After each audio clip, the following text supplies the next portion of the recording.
পূর্ব, পশ্চিম, উত্তর বা দক্ষিণ, যেখানেই হোক না কেন প্রতিটি দেশেরই প্রতিবেশী রাষ্ট্র থাকে। কিন্তু পৃথিবীতে এমন কিছু দেশ আছে যাদের সাথে সীমান্ত থাকা মানে এক অজানা আতঙ্ক আর রহস্যের মধ্যে বাস করা। কিছু দেশ এতটাই রহস্যময় এবং সংঘাতপূর্ণ যে তাদের ভেতরে খবর শুনলেই শরীর কেঁপে ওঠে। আর অবাক করার বিষয় হলো, আমাদের বাংলাদেশের ঠিক পাশে এমন একটা দেশ রয়েছে যার ক্ষেত্রফল আমাদের দেশের প্রায় 4.5 গুণ। কিন্তু সেই দেশের সম্পর্কে আমরা খুবই কমই জানি বা জানার আগ্রহ দেখাই না। আজকের ভিডিওতে আমি আপনাদের আমাদের প্রতিবেশী রাষ্ট্র মায়ানমারের এমনই কিছু অজানা ও ভয়ঙ্কর সত্য জানাতে চলেছি, যেগুলো শুনলে আপনার ভয়ে জান শুকিয়ে যাবে। আর শেষে বলবো মায়ানমারের এই ভয়ঙ্কর পরিস্থিতি কিভাবে বাংলাদেশের জন্য একটা বিশাল বিপদের কারণ হয়ে দাঁড়িয়েছে। আজকে আমি আপনাদের মায়ানমার সম্পর্কে এমনই 6টি অবাক করা তথ্য প্রমাণ সহ দেখাবো, যা জানার ও দেখার পর আপনারা রীতিমতো অবাক হয়ে যাবেন। তো চলুন শুরু করা যাক আজকের ভিডিও।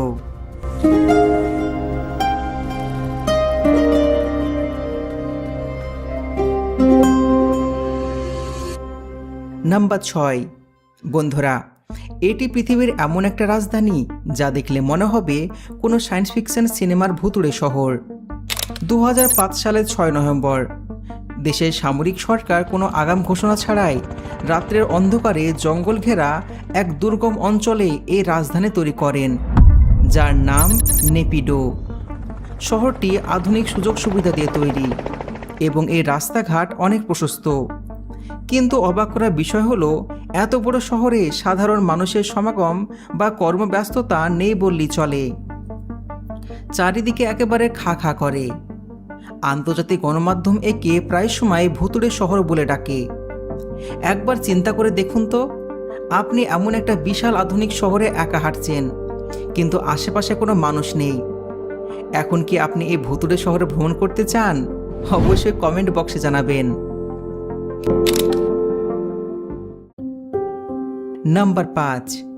বন্ধুরা, মায়ানমার পৃথিবীর সবচেয়ে বড় আফিম বা মাদক উৎপাদনকারী দেশগুলোর মধ্যে একটি। দেশটির গোল ট্রায়াঙ্গেল নামক পাহাড়ি অঞ্চল দীর্ঘদিন ধরে অবৈধ মাদক উৎপাদনের জন্য বিশ্বজুড়ে পরিচিত। এখানকার কৃষকেরা ধান বা সাধারণ ফসল বোনার বদলে আফিম চাষ করতে বেশি পছন্দ করেন, কারণ ধান চাষের তুলনায় আফিম থেকে 17 গুণ বেশি অর্থ পাওয়া যায়। অভাবের তাড়নায় দরিদ্র কৃষকেরা এই ভয়ঙ্কর পথে পা বাড়াচ্ছে। এই জন্য এই অঞ্চলে সাধারণ মানুষের যাতায়াত অত্যন্ত বিপজ্জনক। যাদের সাহস নেই তারা ওই সমস্ত পাহাড়ি অঞ্চলে যান না, কারণ যদি একটু ভুল করে ফেলে না বা কোনো মাদক পাচারকারী পাল্লায় পড়েন, তাহলে সোজা নিচে নয় একেবারে ওপরে চলে যাবেন, অর্থাৎ সৃষ্টিকর্তার কাছে। নাম্বার 4। এটি পৃথিবীর এমন একটা দেশ যার মাটির নিচে মহামূল্যবান রত্নভাণ্ডার থাকা সত্ত্বেও অর্ধেক মানুষ চরম দারিদ্রতার মধ্যে বসবাস করেন। সামরিক শাসন ও গৃহযুদ্ধের কারণে মায়ানমারের অর্থনীতি পুরোপুরি ভেঙে পড়েছে। পশ্চিমা দেশগুলোর কঠোর নিষেধাজ্ঞার কারণে দেশটিতে বিদেশি বিনিয়োগ বন্ধ। পরিস্থিতি সামাল দিতে সরকার ইচ্ছামতন নতুন নোট বা কিয়াত ছাপাচ্ছেন, যার ফলে ভয়ঙ্কর মুদ্রাস্ফীতি দেখতে পাওয়া যাচ্ছে। বাংলাদেশের 100 টাকার বিনিময়ে আপনি মায়ানমারে 1707 কিয়ান পাবেন, অর্থাৎ তাদের টাকার মান একদম শূন্য কোটায়। এই দেশের মানুষ নিত্য প্রয়োজনীয় জিনিস কিনতেও হিমশিম খাচ্ছেন। নাম্বার 3। বন্ধুরা, আমাদের দেশে অনেক ধরনের ব্যবসা থাকে, কিন্তু আপনি যদি মায়ানমারের মেঘ অঞ্চলের চুনি বা রুবি পাথর দেখেন, তাহলে আপনার চোখ কপালে উঠে যাবে। পৃথিবীর সবচেয়ে সেরা মানের প্রিন্স ব্লাডি রুবি বা পায়রা রক্তের মতো লাল রুবি এখানে পাওয়া যায়। শুধু তাই নয়, বিশ্বের প্রায় 70% প্রিমিয়াম কোয়ালিটির জেড পাথর মায়ানমারে অবস্থিত।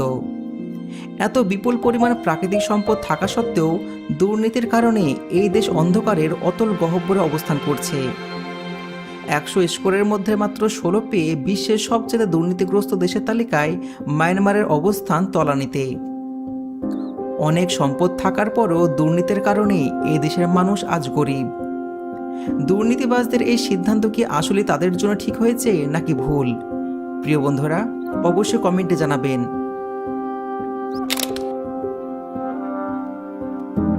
নাম্বার 2, আপনি এখন যে দেশটির কথা শুনছেন এটি 1948 সালে ব্রিটিশদের কাছ থেকে স্বাধীনতা লাভ করলেও প্রায় পুরোটা সময় জুড়ে সামরিক জান্তা বা সেনাবাহিনীর বুলেটের নিচে পিষ্ট হচ্ছে।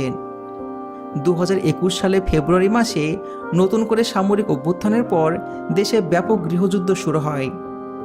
এই দেশে এখন বসবাস করার মানে হলো নিজের জীবনকে হাতে নিয়ে চলা। জান্তা সরকার দেশের মাত্র 21% এলাকা নিয়ন্ত্রণ করছে, বাকি অংশ বিদ্রোহীদের দখলে চলে গিয়েছে।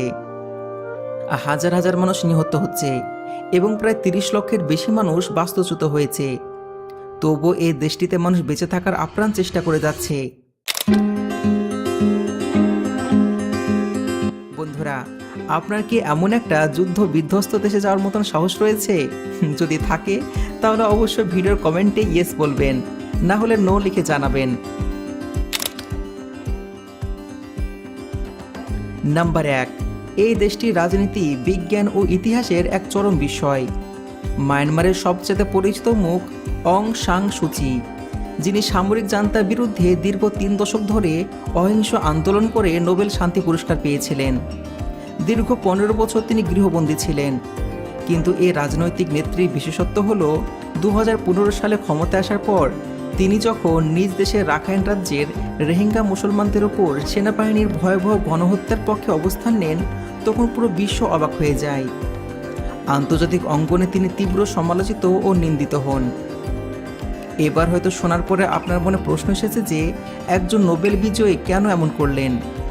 তো এর উত্তর হলো, সেনাবাহিনীর সাথে সক্ষমতা ভাগাভাগি ও অন্ধ রাজনৈতিক স্বার্থই তাকে অমানবিক কাজ সমর্থন করতে বাধ্য করেছিল। বন্ধুরা, এবার আসা যাক সে বাংলাদেশের সংকটের কথায়, যার জন্য আপনারা এতক্ষণ পর্যন্ত সময় দিয়ে ভিডিওটি দেখছেন। 2017 সালে মায়ানমারের সামরিক বাহিনীর ভয়ঙ্কর সহিংসতা, ঘরবাড়ি পুড়িয়ে দেওয়া এবং নির্মমতার শিকার হয়ে প্রায় 7.5 লাখের বেশি রোহিঙ্গা সীমান্ত পেরিয়ে বাংলাদেশে প্রবেশ করে। বাংলাদেশ মানবিক দিক দিয়ে বিবেচনা করে তাদের আশ্রয় দেয়। এর ফলে বাংলাদেশের কক্সবাজার বিশ্বের অন্যতম বৃহত্তম শরণার্থী শিবিরে পরিণত হয়। বর্তমানে বাংলাদেশে 11 লক্ষের বেশি রোহিঙ্গা অবস্থান করছে, যারা আমাদের অর্থনীতি, পরিবেশ এবং স্থানীয় কাঠামোর ওপর বিশাল চাপ সৃষ্টি করছে। এই আশ্রয় দেওয়াটা মানুষের জন্য যে কতখানি জরুরি ছিল তা হয়তো ভাষায় প্রকাশ করা যাবে না। কিন্তু ইতিহাস সাক্ষী আছে, যখনই এত বিপুল সংখ্যক শরণার্থী এক দেশ থেকে অন্য দেশে আশ্রয় নেয়, সেটি সেই দেশের জন্য কিছুটা হলেও ঝুঁকির কারণ হয়ে দাঁড়ায়।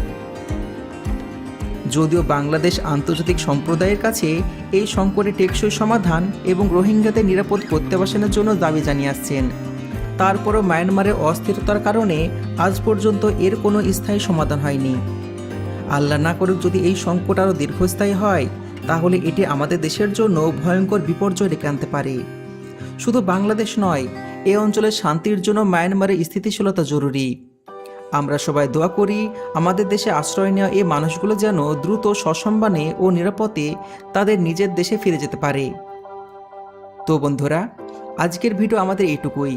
আপনাদের কেমন লেগেছে অবশ্যই কমেন্টে জানাতে ভুলবেন না। এমনই আরও তথ্যবহুল ভিডিও পেতে এই চ্যানেলটিকে সাবস্ক্রাইব করে রাখুন, কারণ পরবর্তী ভিডিও আরও রোমাঞ্চকর হতে চলেছে। এতক্ষণ আমাদের সাথে থাকার জন্য আপনাকে অসংখ্য ধন্যবাদ। ভালো থাকুন, সুস্থ থাকুন। আল্লাহ হাফেজ।